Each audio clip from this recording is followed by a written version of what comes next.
Bienvenidos, buenos días, buenas tardes, buenas noches. Nuestro saludo porque nos ven en cualquier franja horaria desde cualquier parte del mundo y ya saben en nuestras múltiples redifusiones aquí en Click Radio Televisión. Hoy no quiero yo restar ni un solo minuto porque tenemos el estudio, como a mí me encanta, nutrido no solamente de cultura, de vida, de experiencias y por supuesto, y hoy más que nunca, de arte y de talento. Porque de eso vamos a hablar, del arte a lo largo de la historia en los diferentes periodos, pero también de muchas destrezas literarias. Ya saben que es una parte importante en este programa y nuestros protagonistas, si tienen algo en común, no sé si todos o casi todos, me consta que sois escritores y además de prestigio y reputación y sois protagonistas en los diferentes encuentros literarios. Hoy nos vamos a detener con Antonio porque le acompañamos en una de esas firmas, pero os voy a ir saludando, si os parece. Voy de izquierda a derecha.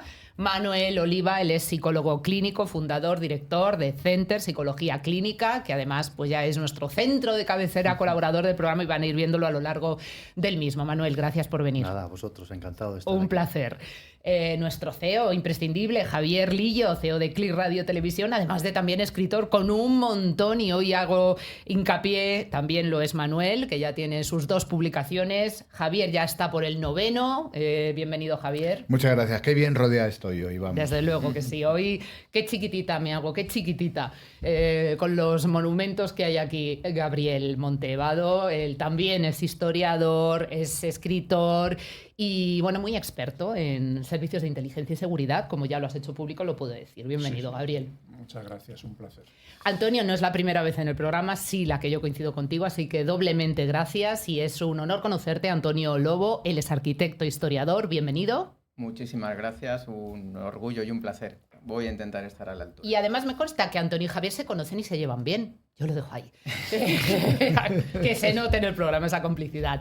Y también Antonio Castillo Olivares Reiza, historiador, escritor, además de buen aficionado a un montón de cosas, erudito y con una sabiduría, una sapiencia increíble en múltiples materias, y hoy muy protagonista en el programa. Antonio, ¿cómo estás? Pues nada, muchísimas gracias.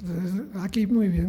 Bueno, muy bien. Estuviste también hace escasos días, miércoles de la semana pasada, porque tenía lugar dentro de la Feria del Libro, pues una presentación, una firma dentro de un género un poco particular que no es el que tú más practicas, la poesía, pero lógicamente despuntas y en cualquiera que sea la cita literaria, ahí está Antonio, en este caso con un relato. Si quieres, anticípanos algo, pero vamos a verte porque quisimos estar ahí contigo. Sí, la verdad que es de agradecer vuestra presencia. Pues es una antología de muchos autores que tenemos en común, que somos todos alumnos de un escritor muy famoso, se llama Enrique Gracia Trinidad, que bueno, es fuera de serie, está en teatro, está en poesía, Pues este hombre ha organizado para que pudiéramos estar todos juntos en una antología y ahí está, el libro está bien, está cuidado, y aunque casi todos son poemas, algunos nos hemos puesto relato corto. Bueno, pues lo dicho, luego ya tú si quieres hacer referencia, editorial y dónde fue ese punto de encuentro, estuviste bien arropado, pero sobre todo nuestros chicos, además, Paula Martínez y Javier Calleja, que hoy están también al frente de los mandos técnicos, asistieron a esta cita. Sí. Vamos a verlo. El pasado 10 de junio, la Feria del Libro de Madrid, en el Parque del Retiro, volvió a convertirse en el punto de encuentro entre lectores y autores. Entre las distintas firmas programadas, destacó la presencia de Antonio Castillo, que presentó su obra Pidiendo la Palabra, compartiendo espacio con otros escritores en una jornada de gran afluencia. ¿Cómo nació la idea del libro Pidiendo la Palabra? Bueno, es de esta editorial que tiene un autor que se llama Enrique Gracia, que es un gran poeta. Entonces este profesional tiene una serie de alumnos, entre los que yo estoy, y nos dijo que si podíamos participar en este libro. Entonces es un libro que tiene como 50 autores, la mayoría poetas, pero algunos como yo pues somos de prosa. ¿Cómo empezó a escribir en este libro? Bueno, me ofrecieron eso, la posibilidad de un poema o un relato, y dije, bueno, yo poeta no soy muy malo, entonces ¿puedo poner un relato? Y me dijeron ellos, sí, de tantas líneas, para que no ocupe más de una página, o 2 como mucho, y yo le escribí un relato que que es así como de misterio, ¿sabes?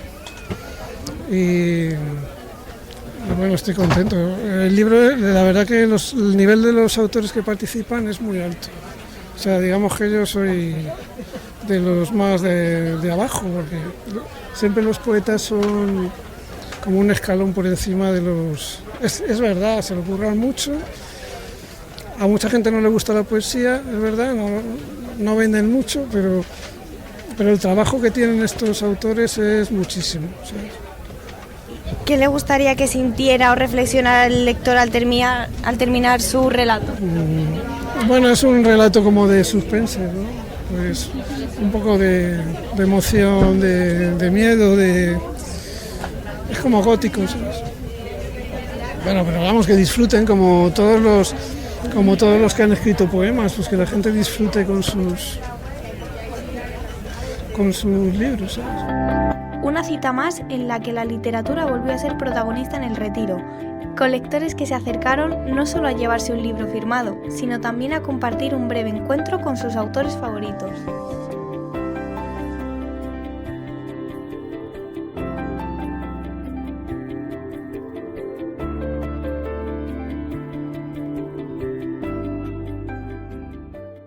Bueno, Antonio, brillando una vez más y nosotros teniendo el placer de estar con nuestro equipazo en esos días tan bonitos, Antonio. La experiencia estupenda, fue muy bien además, la distribución de esos libros, la acogida. Sí. No, la verdad que sí, además me encantó ver unas personas amables que se acercaban a mí, estos periodistas, que son tuyos, de tu casa. Es normal que tuvieran... Son jovencitos, pero unos profesionales que vamos. Y agradecer también que nos facilitaron mucho a la caseta, que nos dio todas las facilidades del mundo para poder estar allí. Muchas gracias, Antonio. Y siempre estaremos allí donde nos requieren, ¿eh? Desde luego que sí. Muchas gracias a todos. Aparte, vamos al tema que ya les contaremos otro día porque nos reímos, ya te vale, Javier. Bueno, hablamos de arte, vamos a hablar de arte. El arte a lo largo de la historia. Al final teníamos nuestro debate paralelo, de hecho, durante esta pieza, porque nos cuestionábamos qué era poesía, qué no, lo podríamos extrapolar, qué es arte, qué no, y cómo se concibe, se entiende el arte a día de hoy con respecto, por ejemplo, a nuestros ancestros. Hoy ha hecho una gran labor esta semana de documentación y redacción, Gabriel, como siempre, que nos ayuda tanto. Bueno, es el programa, es parte del alma y la esencia del programa. Soy uno más. Pues, por favor, contextualizamos. Bueno, hoy vamos a intentar ver lo que ha sido la figura del artista, ¿no?, a lo largo del tiempo. Aquí entra todo, entra pintura, entra escultura, arquitectura, también las artes liberales como la poesía, la literatura en general, ¿no?, y otras artes, la música. Pero a lo largo del tiempo el artista siempre ha tenido la influencia de la sociedad de la época, lógico, como en toda obra humana, ¿no? Entonces se ha tenido que adaptar a la época y cuando no se ha adaptado ha tenido problemas, o sea que no le ha quedado más remedio. Desde el artista en la historia antigua, ¿no?, en la Grecia arcaica, en Mesopotamia, en Egipto, tenía su consideración, pero no dejaba de ser un artesano, una persona con una habilidad técnica, ¿no? A lo largo, eso sigue más o menos en la Grecia ya clásica, en el periodo más clásico, pasado el arcaico, toma más relevancia, pero no deja de ser un artesano muy especial, ¿no? Muy considerado a veces como Fidias, el escultor, o alguno más, pero que se podía relacionar con las élites por conveniencia, porque hay otra cosa, que es que las élites políticas, religiosas, siempre han utilizado el arte como propaganda, como es lógico, ¿no? Lo hacen todo. Bien propaganda religiosa, político, como prestigio, eso lo vamos a ver también, ¿no? Pero no dejaba de ser un artesano. Durante la Edad Media, esto además es un artesano sometido a la Iglesia. O sea, hay un retroceso incluso, porque al fin y al cabo en la Grecia clásica, pues bueno, había cierta libertad, ¿no?, muy determinada por los parámetros de la época, pero la había. Se dice de la Edad Media que es la Edad Oscura, no es cierto del todo. O sea, la Edad Media tiene contrastes, y no es pero en concretamente, en lo referente al artista, el artista es un artesano al servicio de la Iglesia, fundamentalmente, y de los gobernantes. Cuando llega el Renacimiento, estoy resumiendo, cuando llega el Renacimiento esto explota totalmente. ¿Por qué tiene que ser en Italia? Italia, las ciudades-estado, hay una compartimentación del poder. Está el Papa, sí, pero el Papa tiene también su territorio y nada más. Tienen para beber de lo clásico de verdad, de lo romano, lo griego y lo romano, porque tienen las obras allí, porque lo han mamado, ¿no?, de alguna manera. Y entonces es lógico que el Renacimiento, que es una vuelta a lo clásico, y el hombre como medida de todas las cosas, pero cuidado, el hombre como medida de todas las cosas, como obra de Dios, eso tampoco lo saquemos de contexto. Eso de momento es así. Y entonces pues hay una consideración de que ya no es un artesano, el hombre que vale, que ya tiene unas ideas, no solamente que hace bien la obra, sino la idea, el concepto de la obra la reclama también el artista, ¿no? Y entonces esto llega con el Renacimiento. Se acentúa con el Barroco, el Renacimiento es del siglo XIV al XVI, más o menos, con el Barroco, siglo XVI y XVII, finales del XVI y XVII, llega incluso el mercado del arte en lo que hoy llamamos Holanda, en los Países Bajos. ¿Por qué? Porque allí había mucho comerciante. O sea, sí, había una nobleza, pero no llegaba a ser como la nobleza de otros países. Y la Iglesia eran calvinistas, entonces ya no es la Iglesia católica, que por otro lado veremos que el artista en la Iglesia católica, el artista barroco, está sometido a la contrarreforma, o sea, es propagandístico de la contrarreforma. Bueno, pues, y bueno, también es más teatral, expone más los sentimientos humanos. Si vemos los pasos nuestros, barrocos, clásicos de la Semana Santa, esas caras de la Virgen o que son expresivas, porque es pura propaganda.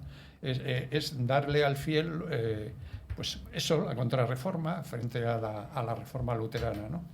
Y bueno, eso va evolucionando, voy a resumir mucho, que ahora lo veremos si queréis con más detenimiento, va evolucionando a lo largo de la historia, y el neoclasicismo, pues bueno, conserva parte de lo anterior, pero cuando llega el romanticismo empieza el artista bohemio, el artista, en fin, más autónomo, pero esta autonomía que va tomando desde el barroco el artista tiene un contrapunto, que es los mercados son fluctuantes. O sea, tú tienes libertad, a lo mejor ya no estás...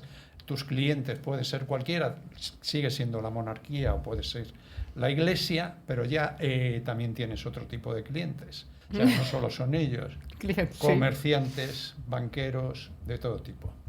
Y entonces eso, hay artistas que vivían muy bien, incluso se hicieron con una fortuna considerable, y hay otros pues que en el mercado fluctuante, igual que ahora. Pero fíjate qué conceptos estás maridando, y es que son muy reales, ¿eh? No, el arte tanto. Con el comercio, la Iglesia, máximo poder incluso por encima de monarquías y de cualquier régimen a lo largo de la historia, pero todo esto estaba intrínsecamente unido. No, es que va unido a la sociedad de su tiempo. Y su consideración va unida a la sociedad de su tiempo. Si un artista medieval lo hubiera querido firmar, le hubieran dicho, eres un pretencioso. Esto es la obra de Dios, estás contribuyendo a la obra de Dios, tú no puedes firmar. Pues sí, firmaban los canteros, hacían su marca de cantero como calidad, pero eso no era lo mismo. Empiezan a firmar en el Renacimiento, ya ahí pega una explosión, y en el Barroco, pero hasta ahí no se puede. Pero no es tampoco lo que ocurre en el siglo XIX y XX, sobre todo en el XIX, a partir del impresionismo. En el XIX llega la fotografía, y la fotografía para el arte, ya el arte para plasmar lo que vemos, ya está la fotografía. Entonces el arte quiere un concepto más abstracto, y empieza el impresionismo, el puntillismo, todos estos, los ismos, ¿no? Que luego ya en el 20 es el cubismo, es todo lo que os podéis imaginar, hay muchos ismos. Pero eso ya es una revolución total, y todo lo que hemos visto anteriormente explota. Ya el mercado, empiezan los marchantes del arte, que relacionan al artista con el público posible, con el comprador. Sí sigue habiendo mecenas del arte, públicos, privados, corporaciones, pero es otra cosa. Eso siempre lo ha habido. La figura del mecenas va aparte, si queréis luego la podemos ver. Fijaos, es un resumen. Una reflexión. Al contrario, ¿qué ocurre con otros conceptos y términos? A lo largo de la historia hay mayor concreción, se van puliendo, se van concretando, especificando. En el arte ha ocurrido justo lo contrario. La amplitud es tal que a día de hoy, ¿qué es arte? Yo creo que podríamos empezar por ahí. ¿Qué es arte? El Es más, es conceptual. objetivo, es subjetivo. ¿Qué entiende cada uno por arte? Hay una connotación muy personal. Claro, incluso Para cada quien, se habla de algo es arte o no. amparte, de AMPA, que es aprovechar el arte conceptual para hacer cosas que no son verdaderas obras de arte. Un vaso medio lleno, puesto en un... Bueno, eso es arte porque es un concepto. Bueno, eso hay gente que le llama amparte, que es de Ya la era AMPA, moderna, o sea, tomar el contemporánea. pelo a la gente. El abstracto, hay personas que definirían todo esto. Antes lo hablábamos de la música. Yo sí lo voy a decir. Oye, el concierto de Bad Bunny ha estado Vale, por favor. atestado y la gente ha pagado 600 euros Vale. por ir a estar como sardinas en lata. Y para ellos eso era música, era arte. Bueno, en fin. Claro, A pero ver. que aquí hay algo muy subjetivo. No sé Es- si incluso exactamente. psicológico. Ahí ya Manuel a lo mejor Pues tenía esa mucho que decir, ¿eh? Esa subjetividad muy importante. Bueno, hay lo que es una influencia evidentemente de masas, hay modas y bueno, pues todo corre a través de redes sociales, ¿no? Y nos llega de manera inmediata, rápida. Y, El tema es que llega, porque con la misma inmediatez tenemos mucha más información. Pero ¿por qué ciertas creencias, en este caso vamos a concretar en derivaciones del arte, nos están llegando tanto a esta generación? Bueno, en todas las generaciones yo creo que ha habido, en mi época, lo que había era el rock heavy metal, que reivindicaba una serie de cosas, te identificabas con una serie de cosas, ¿no? El techno, la evolución a lo largo de las décadas, pues la juventud se ha identificado con una serie de cosas. Y hoy día, pues también hay una identificación con la que podemos estar más o menos de acuerdo, pero con la que los jóvenes, pues, se rebelan de alguna manera, ¿no? Con la autoridad, con los padres, con la sociedad. Y bueno, pues hoy día lo que tenemos es esta manera de rebelarse, ¿no? Yo he escuchado esta mañana un espacio informativo, y era informativo al respecto. Me estoy yendo un poco, pero es que todo esto al final es interesante, creo, ¿no? Para todos. Hay un nuevo fenómeno en este momento en el que se tiende a poner nombre a todo, a lo mejor en demasía, no lo sé, porque yo creo que siempre hemos tenido claras ciertas cosas, pero que si no existe a día de hoy una terminología muy precisa, pues parece que se difumina, ¿no? Esa concepción. Lo llaman esrequismo, por la película Shrek de dibujos animados. Y es un cambio en la sociedad en la que se bajan estandartes, concretamente en relaciones sentimentales, personales, lo que toda la vida nos han dicho, niña, baja el listón, que si no, no te vas a casar, ¿no?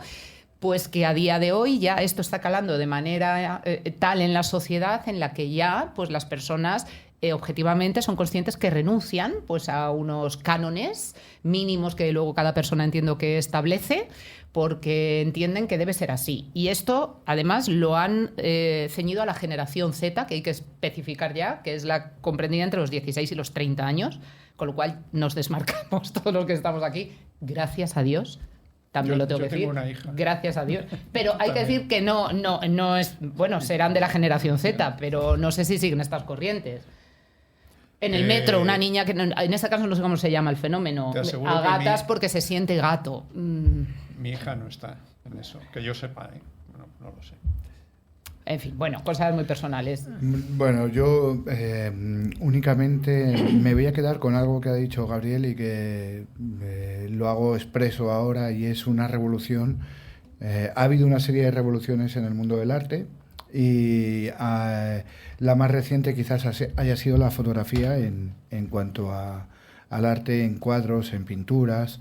Pero ahora viene otra revolución más, y es el tema de la IA, La que IA. va a afectar a un montón, ya música, poesía, literatura, imagen, por supuesto. Medios audiovisuales. Y es una revolución porque hoy en día todo el mundo puede hacer ya arte. Es decir, yo pido a la IA que me haga un pinto encima y he hecho un cuadro, ¿no?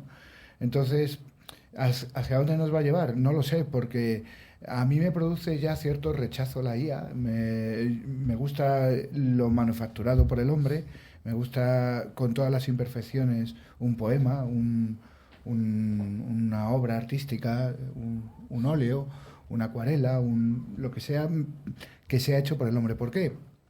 Porque plasma las emociones, cosa que la IA a día de hoy es imposible que lo haga.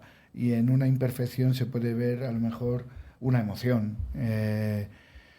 ¿Dónde vamos a ir? Hombre, el arte y la belleza no son perfectos. Eso Al es. revés. Imperfectamente perfectos. Efectivamente, es que yo creo que en la belleza no está ese canon de perfección. Por favor, con absoluta libertad, que yo os puedo ir dando paso, pero... Antonios. Bueno, pues yo tenía aquí un pequeño apunte, ¿no? Porque parece que cuando hablamos de arte... Acercaos un poquito. Sí, cuando... Paula, se oye un poquito bajito, perdonad, pero sobre todo por este lado estamos escuchando a nuestros compañeros un poquito bajo. Vamos a intentar graduar. Pues eso, empezamos a hablar de arte y ya lo ligamos ahí a los faraones, a Egipto, a Grecia, a la iglesia, ¿no? Te puedes llevar la impresión de que siempre ha estado ligado, ¿no?, a un gran poder y manipulado, pues como puede estar ahora, cuando hemos dicho, por las redes sociales y demás, ¿no? Yo me venía a la imagen una expresión de Picasso cuando vio las cuevas de Altamira, ¿no? En Altamira, como en muchas cosas, hay que volver a los orígenes para ver realmente lo que es, ¿no? Y en Altamira, pues alguien le dio por pintar en el interior de una cueva oscura, que no era para nadie lo iba a ver prácticamente. Con sangres de animales, además. Exactamente, pero con bajorrelieves, aprovechando la roca. Y claro, ahí era el paleolítico, no había estructura neolítica, ni ejército, ni gobernantes, nada más que clanes separados, totalmente independientes y libres, ¿no? Y Picasso, cuando lo vio, se quedó, dicen, absolutamente maravillado. Y dijo, a partir de aquí todo es decadencia. Y me parece, bueno, ya terminando hablando con... Y Picasso es un buen caso en el que también otros pintores más clásicos podrían pensar lo mismo. Sí, pero bueno, como hemos llegado hasta Bad Bunny y demás, pues me ha parecido un recorrido bastante lógico en el sentido de cómo se ha ido luego todo manipulando y dando vueltas, ¿no? Y respecto a algo que nació ahí en la intimidad de una persona todavía inocente, ¿no?, que estaba ahí. Bueno, qué buen paralelismo. Además, sí. Ahora que ha llegado Bad Bunny, comparemos a Picasso, por ejemplo, que era tan cuestionado. Antonio. Eso, O Gabriel, un apunte sí. nada más. No se sabe, se discute si eso formaba parte de un ritual religioso, llamémoslo espiritual, o si era puro arte, el arte por el arte, o sea, un impulso creativo, o las dos cosas. Entonces no se sabe, porque sabemos muy poco de la época. Sí. Pero sí que es arte, claro, evidentemente que lo es. Sí, parece que eso tenía más que ver, ¿no?, los estudiosos, con un proceso de identificación, de cohesión de grupo y una manera de comunicarse también. Sí. Incluso de adaptación evolutiva a la hora de tener pareja, etcétera, ¿no? Y ahí ahonda muchas veces, desde el punto de vista psicológico, las raíces del artista que crea, ¿no?, al margen de que pueda haber condicionantes sociales. Pero yo creo que esta parte no hay que olvidarla, ¿no? Que es la manera en la que nos comunicamos, el lenguaje. Siempre decimos que una imagen vale más que 1000 palabras, ¿no? Cuando faltan las palabras, ¿cómo nos comunicamos?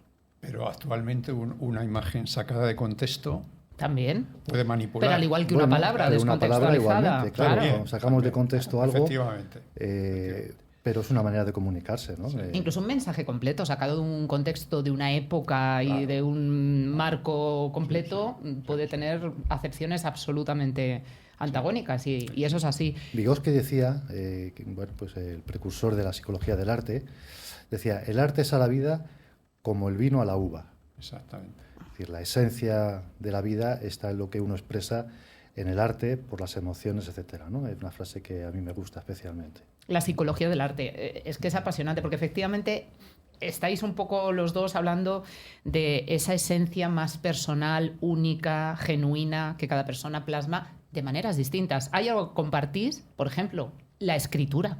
Yo soy de las que defiende que no hay dos libros ni siquiera parecidos, ni dos escritores ni mucho menos iguales, aunque relataran, escribieran el mismo género, con temática, sobre la misma cuestión, y no serían ni siquiera parecidos, ¿no? Es otra manera de expresión, de comunicación, de arte, ¿no? Es la voz de cada uno, ¿no? De reivindicación, de sentimientos. De hecho, nosotros hemos escrito antologías donde cada uno teníamos que dar la visión del mismo tema, y cada uno, efectivamente, es lo que dices tú, cada uno lo dice. De todas formas, el escribir eso es un medio de comunicación, un emisor, un receptor y un medio. Entonces, si tú ahí no, lo que ha dicho antes Javier, si no metes, y lo hemos dicho todos, la emoción, la chispa, el implicar al lector, eso no es literatura. Eso es como un artículo periodístico más, o sea, es una comunicación y punto. Para que haya arte, para que haya literatura, tú tienes que implicar emocionalmente al lector. Y para eso tiene que haber, hay parte de ti que le implique. Es complicado. También te digo, querido amigo, que en cualquier artículo periodístico hay mucho de nosotros. Sí. De y hecho, hay no hay dos artículos periodistas periodísticos que son literatura, y los hay. Cierto. Pero no todos. No, ni mucho menos. Todos. Que aquí hay que discernir de hecho, la mayoría absolutamente, no. absolutamente. La mayoría no. Pero también es un cierto, género literario también. Pero está claro que un artículo, cualquier redacción que podamos hacer un periodista, que no somos escritores, no tenemos ese talento vuestro, requiere pues una información, hay un ingrediente obviamente que es una mínima cultura y el haberse formado en una materia sobre la que escribes. En vuestro caso, yo siempre además lo he dicho, Antonio, voy ahora contigo. Admiro y quiero tanto esa parte de vuestra profesión, de hecho, sabéis todos los que estáis aquí, que uno de los mejores regalos que me podéis hacer a mí es un libro vuestro. Y es un libro vuestro porque aparte de amar la literatura y la lectura, yo siempre identifico una parte que entregáis de vosotros y a veces no sois ni conscientes. Escribís y dais mucho, regaláis mucho de vosotros, en cada libro dejáis un trocito. Y eso lo regaláis a los lectores, que a veces no se aprecia. Efectivamente. Realmente creo que funcionamos un poco como un canal y estamos sacando ahí pues cosas que pertenecen a la humanidad. ¿Y a vosotros? ¿A vuestra historia, a vuestras vivencias, claro, vuestras sí. formas de pensar? Pasa por nuestro filtro, sí, por nuestra... Pero entonces está regalando, por ejemplo, en el caso de Novela Negra, está regalando una historia que, por supuesto, pasa por toda tu experiencia, pero lo estás adaptando para que todo el mundo lo lea y disfrute. Al final el artista quiere que la gente disfrute. Bueno, también hay motivos de vanidad, de económicos, pero yo creo que el principal que quieres que la gente lo lea y lo disfrute como lo estás disfrutando tú. Mira, has dicho, y además el testigo perfecto para volver un poco al tema, motivos económicos. Hablamos de comercio y de arte en la antigüedad. A día de hoy el arte, desde luego, os lo pregunto, pero yo tengo clara la respuesta. ¿Es económico, es rentable? ¿Es una manera de vivir? Un tanto por ciento. ¿O un medio de vida? Mínimo. Bueno, y el arquitecto también puede hablar de arte, hombre, de arte. Una estructura Bueno, es un arte. Además, él no lo va a decir, pero lo voy a decir yo. Antonio hace unas obras de arte maravillosas en acuarela. Ah, también. Bueno, es pintor, es que ya que por encima. favor, es que no te quites el mérito. Yo tengo en el salón de mi casa una acuarela que me regaló porque uno, no le motiva el tema económico, no le motiva tampoco la soberbia de decir o el decir mirar lo que he hecho, porque prácticamente los tiene además los dibujos guardados, los enseña en petit comité. Y tengo yo la duda, y se la voy a preguntar ahora, ¿cuál es la motivación para crear el arte, en este caso de Antonio? Pues es difícil. Bueno, no sé si es arte o no. Al final pasamos por la vida pues haciendo un montón de cosas prácticas y rutinarias, ¿no?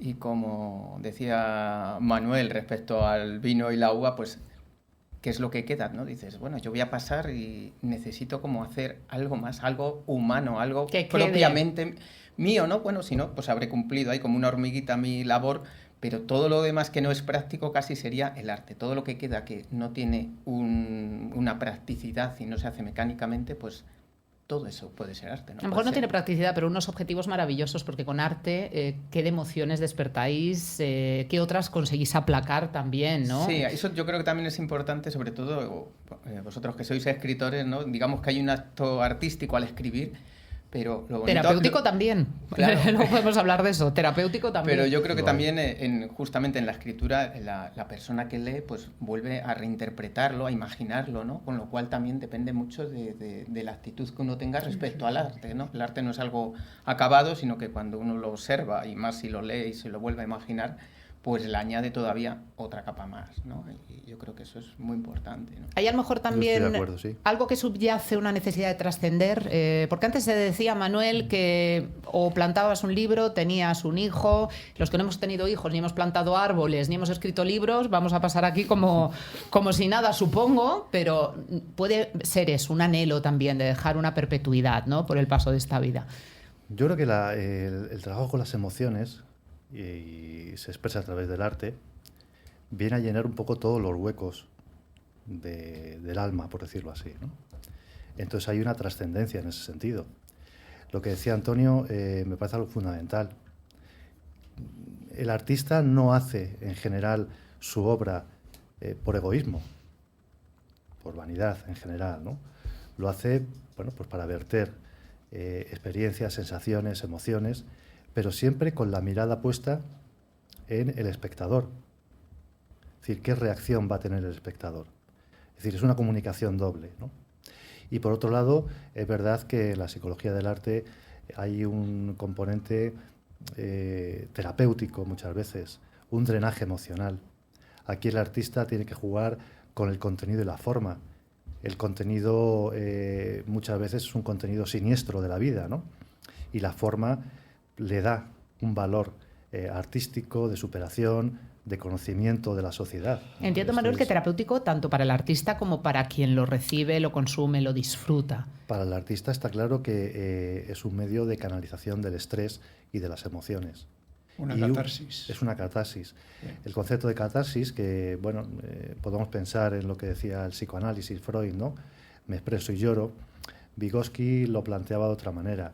Es como una resolución, paso digamos, a un plano superior. No solo lloro y me desahogo, sino que reinterpreto la realidad. Si uno ve una obra trágica, no se queda llorando y compungido, sino que al final hace una reinterpretación, una recolocación emocional y siente como una ascensión, por decirlo así, ¿no?, a otro estatus a nivel cognitivo, a nivel psicológico.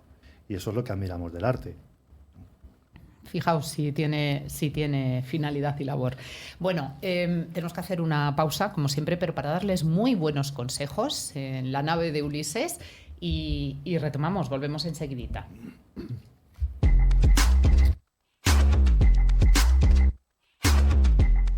Hay historias que merecen ser contadas. Todos a la fuga, el programa donde la actualidad sobre discapacidad cobra protagonismo. Presentado por Javier Lillo y Alexa Cue, junto a la colaboración de Pedro García, Germán Vázquez y Mar Sobrado. Novedades en adaptación, avances que mejoran la vida de las personas y el cine como espacio de reflexión y entretenimiento. Otra forma de ver la realidad. Todos a la fuga, todos los viernes a las 5 en Click Radio TV. En 2025 las empresas sufrieron 1.970 ciberataques cada semana. El ciberriesgo ya es la principal preocupación para el 48% de las empresas españolas. Protege tu negocio con Netaro. Empresa 100% española, líder en ciberseguridad. Cercanía, experiencia y calidad para un mundo cambiante. La seguridad que tu empresa necesita. La actualidad no se detiene. La Criptertulia, el espacio donde analizamos todo lo que marca el día a día. Entrevistas, debates y secciones que sorprenden, entretienen y anticipan lo que está por venir, con recomendaciones y tendencias en cada programa. Presentado y dirigido por Juan Ignacio Caña, La Criptertulia, todos los días a las 10 de la mañana, en Click Radio TV. El laboratorio de análisis conductual Aperton es una poderosa herramienta para las empresas y para los despachos jurídicos. Actuamos en una doble vertiente, como peritos y como testigos cualificados, de manera que aunamos las capacidades de analistas con las de investigadores, aportando nuevas pruebas a un proceso judicial. Nuestro laboratorio también aporta el análisis necesario que todas las empresas necesitan para crecer y optimizar su funcionamiento. ¿Cómo? A través de nuestro informe de consultoría estratégica de experiencia de cliente, más conocido como Mystery Shopper. Así, planteamos cada caso y elaboramos una hoja de ruta en una actuación hecha a medida. En nuestro laboratorio sometemos a estudio los comportamientos susceptibles de responsabilidades jurídicas, los que tienen que ver con la eficacia en empresas y los que mejoran el servicio al cliente. Todo se traduce en un informe final que es la solución del problema planteado. El laboratorio está conformado por psicólogos forenses, logopedas, criminólogos, detectives privados, peritos informáticos, economistas y expertos en comunicación. Puede localizarnos en laboratorioconductual.es. Estamos en Madrid y operamos en toda España. Más información en el 609 750186.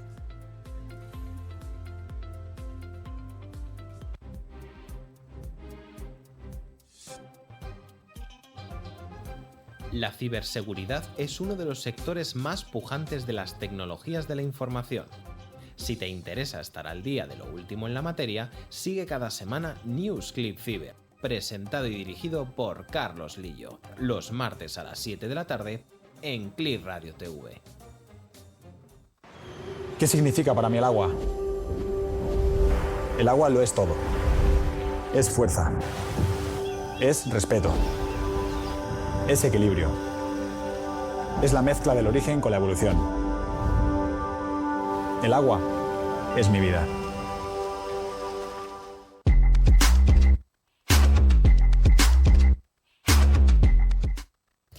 Estamos de vuelta. Ya nos ponía una anotación y con eso vamos a retomar. En cuanto al porqué del arte, que son preguntas muy profundas, Gabriel tiene una respuesta clarísima.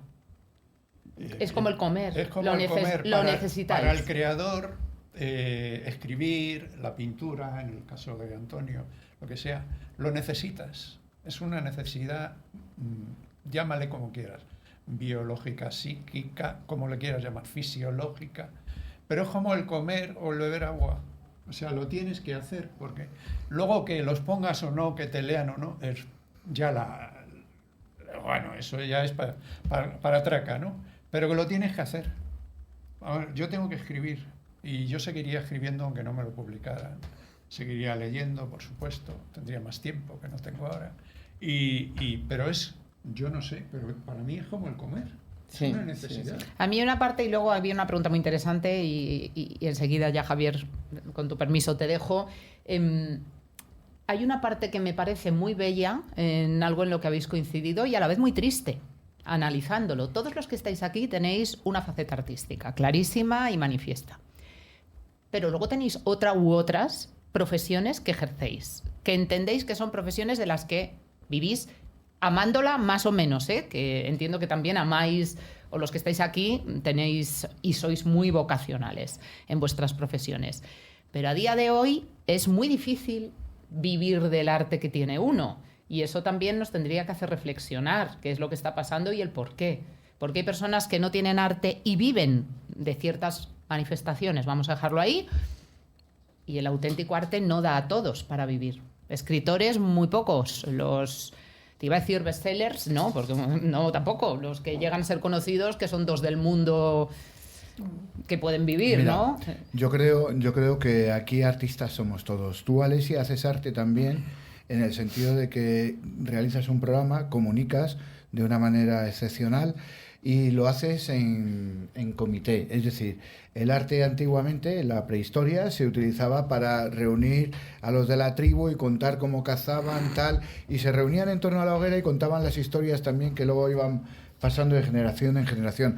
En un medio de comunicación también se cuenta una historia, cuentas tu historia y lo haces en comité. Estamos aquí en la hoguera y estás realizando también un arte. De hecho, no somos conscientes que nos ven millones de personas luego en todo el mundo y te mandan mensajes de Nueva York y dices, madre de Dios, que yo estaba mirando la hoguera. Y eso luego, sí es verdad. Y luego además, si eso lo puedes comercializar, pues miel sobre hojuelas. Es decir, si alguien además lo puede comercializar esto, ya se convierte en arte. Entonces, hombre, tú también eres artista. Bueno, muchas gracias. Apúntatelo. No, yo me quedo en un grupo de amigos con hoguera que me encanta contar y que me cuenten. Me encanta también escuchar las historias. Tú encarnas, de hecho, las dos facetas. Tú has conseguido hacer de tu profesión tu pasión, en eso coincidimos.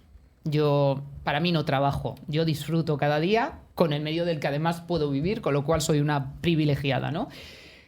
Pero por otro lado eres escritor y de eso no ibas a vivir, aunque has tenido mucho éxito. Claro, a mí, en mi caso, es 100% una catarsis, Manuel. Pero antiguamente también... No, pues un ejemplo que son libros con mucho éxito, muchas tiradas, muchas ventas y a nivel internacional. Bueno, no. Y no podría vivir de eso. No, ni de lejos. El tema es que antiguamente el arte era también por encargo y esa catarsis quizás no era tan intensa como actualmente, que lo hacen por amor al arte. Por amor al arte. Nunca mejor dicho la frase. Antiguamente eran encargos también y el artista pues tenía que vérselas ahí para su libertad creativa, ¿no? Para que le sirva también. Ahí estaba un poco el comercio que hablábamos. Ahí antiguamente había un mínimo porque estaba todo mediatizado, pero lo había, claro que lo había. Y la pregunta era, Javier, que dejabas antes de la pausa. Impera en el arte históricamente las religiones. Las religiones son el fin por el que el artista antiguamente se regía, ¿sí o no? Las iglesias, las pinturas, prácticamente todo, hasta las músicas, ¿no? Eran obras que ensalzaban... En Occidente, estamos hablando siempre en Occidente, cuidado. Sí. Porque claro, si nos vamos a Oriente no es igual. Todo lo que estamos hablando no vale para Oriente, por lo menos no al 100%. Claro, eso hay que remarcarlo. Pero claro, nosotros vivimos aquí, evidentemente. Estamos hablando de aquí. Sí, también en relación con la iglesia y el arte, ¿no?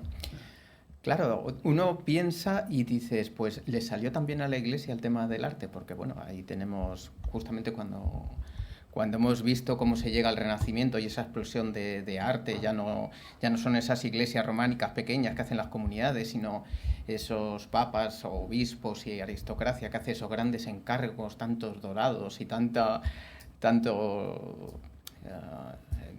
opulencia, pues claro, ¿qué es lo que pasó, no? Justamente ocurrió la reforma de Lutero, ¿no? Que lo que luchó fue contra eso, porque ya el arte se había comido, digamos, a la religión, digamos que la expresión se había comido al mensaje, ¿no? Y lo que se volvió a todo el norte de Europa pues fue, no, vamos a separar ambas cosas y vamos a hacer iglesias ya desnudas, sin nada, y porque ya se está por encima del arte y su expresión, por encima del mensaje que se quiere transmitir, ¿no? Pero fíjate que lo hacen por eso, es así. Pero luego, ¿qué hace la contrarreforma? Acercaos un poquito, por favor, que nos perdamos la voz, Gabriel. Gracias. Luego la contrarreforma lo que hace es multiplicar por 2 lo que habían hecho antes. O sea, no querías esto, pues ración doble. Sí. O sea, es curiosa la reacción. Sí, pero vamos, un pequeño rasgo fue eso, ¿no? Que fue ya la opulencia. Esa opulencia les echó a perder. Pero yo creo que como todo en la historia es pendular, ¿eh? Nos hemos ido de un extremo al otro, de la Capilla Sixtina a las parroquias actuales, ¿no? Un poco ha sido así. Sí, es así. Yo es que quiero que hable Antonio. Y yo, Antonio, venga, que te escuchemos. Estamos hablando mucho. Estamos atento. abriendo un melón con tantos, muchos melones, con tantos frentes que ya no sé a cuál. De verdad. Es que ya, en fin, sí que estoy de acuerdo con lo que ha pasado en la Edad Media del Renacimiento, ¿no? Claro. Y bueno, pues que gracias a todos esos movimientos tenemos lo que tenemos hoy día, porque es un patrimonio, ¿eh? Y olvidándonos de dónde procede ese patrimonio, muchas veces de la injusticia, pero es que a día de hoy tenemos catedrales que son impresionantes, tenemos obras de arte, la Capilla Sixtina. Si no hubiera habido un papa ahí pagando, pues no se hubiera hecho esa obra, claro. Sí, tenemos las pirámides, si no hubiera habido ahí miles de personas, es difícil. Claro. Que eso nunca se sabrá, el misterio de cómo han surgido las pirámides, ¿no? Claro, lleva toda la razón, Antonio. Sí. Si es que detrás de las pirámides, ¿quién impulsó las pirámides?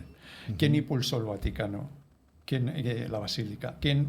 Claro, las pirámides que por lo visto... El poder, sí, todo lo que quieras. Quitando las hipótesis de extraterrestres y cosas de esas, las pirámides... No la construyeron esclavos, eso se sabe hoy día, eran trabajadores. Eso sería un buen tema para otra vez, porque es lo que dice Antonio, está comprobado que no eran esclavos. No eran esclavos, y luego lo de las rampas... Lo de extraterrestres no está ni afirmado ni negado, ¿eh? Yo lo dejo ahí. Pero la mayoría, yo no sé qué dirá el arquitecto, pero se puede construir, claro... No, si a día de hoy se puede, si en el antiguo Egipto se podía. Rampas y con... Para empezar el transporte de esas piedras de los volúmenes y toneladas, ¿no? piedras de muchos espejos. Claro. Sí. Bueno, ha habido avances últimamente, ¿no? Respecto, bueno, se han encontrado restos de canales que llegaban hasta las pirámides, hasta la misma entrada, con lo cual el transporte podía ser fluvial en este caso. Sí. Luego, como una serie de rampas interiores que se está investigando a ver si la propia pirámide en su propio contorno hacía de rampa y se iban subiendo. Hay mucho... Últimamente se ha dado un impulso, sí. Es un tema muy curioso. Un temazo, pues venga, temazo. Y además con Antonio, que como arquitecto le va a apasionar. Claro. Yo no descarto a los esa parte romántica de sí, así un poco, pero cuidado con el tema extraterrestres, que ya lo han dicho varias personas, que no sabemos el que venga no sabemos cómo va a ser. ¿Cómo va a ser? ¿Va a venir en son de paz? Sí. Va a ser un depredador como nosotros. Pero el tema, fíjate, el tema de las pirámides, que son monumentos funerarios, ¿no? También tienen un fin religioso. Pero simbólico, parece. Sí, pero no es fin religioso. Al final, si nos remontamos a la prehistoria, también eran religiosos. Sí. Eran ensalzar la figura divina, ¿no? La divina o humana. Bueno, o quizá más sociológicos, ¿no? O más... Claro, pero la mujer como divinidad. La mujer como divinidad. Ah, sí, eso se sabe. Entonces, al final, la religión, no sé, en Oriente, el arte en Oriente, ¿no? Más mundano quizás. Pero al final, los orientales también creían en algo, ¿no? Y lo plasmaban. Oriente Medio hay que separarlo del Oriente más... El Oriente Próximo, la zona persa, la antigua Babilonia, va por un lado. Y lo que es China y todo Japón van por otro. O sea, no tiene nada que ver. Pero hablabais, las pinturas rupestres, más que ideológico, era un poco sociológico, la estructura familiar de la mujer. Lo que ha dicho antes... Sí, ¿no? La mujer en la hoguera, Manuel, el papel del hombre cazador, era hombre, muy estructura las Venus social. Antiguas eran la fertilidad, la mujer como... Pero se sabe poquísimo, es muy difícil. No, y que yo creo que además el arte no solo viene a reflejar, o la intención del artista, reflejar una situación actual, presente, sino que de alguna manera también prepara al futuro. Es decir, la incertidumbre de lo que nos puede ocurrir a veces se plasma en el arte como una manera de organizar emocionalmente y manejar de alguna manera la incertidumbre a futuro. Yo creo que esta parte del arte es importante tenerla en cuenta. Y tan importante como me atrevo a preguntarte, Manuel, sí. En la evolución, yo me atrevo a decir, derivación del arte, como decía antes Antonio, ha podido ser caos desde según qué épocas para algunos de nosotros. ¿Te atreves a atisbar cómo va a ser el arte en la próxima generación? No nos vamos a ir mucho más allá. No lo sé. Lo que pasa es que vivimos en una generación de la impaciencia, ¿no? De lo inmediato. Yo no sé eso cómo se va a transformar, se va a expresar en el arte, ¿no? Es decir, hoy vemos que la atención máxima de una persona que está es de 10 segundos, 15 segundos. Esa inmediatez a la hora de crear, ¿a dónde nos va a llevar? No lo sé muy bien, ¿no? Pero seguramente tenga una consecuencia en el tipo de arte que se genere. Os lo traslado a todos, inmediatez, masía... O sea, el quedarte delante de un cuadro durante horas es inviable hoy a día de hoy, incluso ver una película entera. Lo que dice, los móviles captan toda nuestra atención. Podemos estar viendo arte en movimiento, que al final es las piezas que hace un artista y que las plasma en el móvil, pero plantarte delante de un cuadro durante horas y observarle el detalle, verlo de cerca, de lejos y todo eso, yo creo que esa capacidad la hemos perdido, el plasmar toda la atención en algo. Inmediatez. La intuición te dice que puede ser más tecnológico, pero también puede haber una reacción contra eso y volver. Es que no lo podemos saber. Mira, yo voy al Prado y la Anunciación de Giotto y me quedo. Y es del siglo Pero nosotros somos, te iba a decir, de otra generación y no por edad. No, pero mucha por gente educación, que yo sí soy de las que me puedo quedar Bosco, delante de una obra. Me voy al Bosco y me quedo no solo con Velázquez y con Rembrandt y con Goya, ¿no? Y me quedo anonadado y digo, jolín, esto es impresionante. Pero que estoy contigo, por ejemplo, en que no se sabe, puesto que ha habido muchas revoluciones tecnológicas, no es comparable con la IA, pero cuando hablábamos de los nuevos formatos, el ebook, en vuestro caso, ¿va a desbancar al libro en papel? Pues yo creo que al final, o el audiolibro, el libro en papel Al final el mensaje se transmite. No se va a ir. No es lo mismo, pero al final el mensaje se transmite. Pero hay muchos que todavía tenemos nuestra casa convertida en bibliotecas porque adoramos el olor, la visión de un libro, el tacto. Yo no sé leer si no es en un libro de papel. Ejemplo, y yo creo que hay personas que todavía van a mantener, la arquitectura puede variar los materiales, puede la resistencia a materiales también jugar con eso, pero la obra arquitectónica va a estar ahí.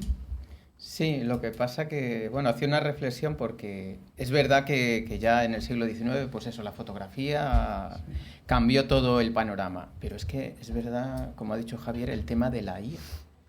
O sea, la IA no es un ebook, o sea, no es algo que transmite, es algo que está creando a diario. Sí, bueno, que está cambiando también. Creando, basándose en cosas ya creadas, pero tiene una Pero así creamos todos, en el fondo. Claro, pero...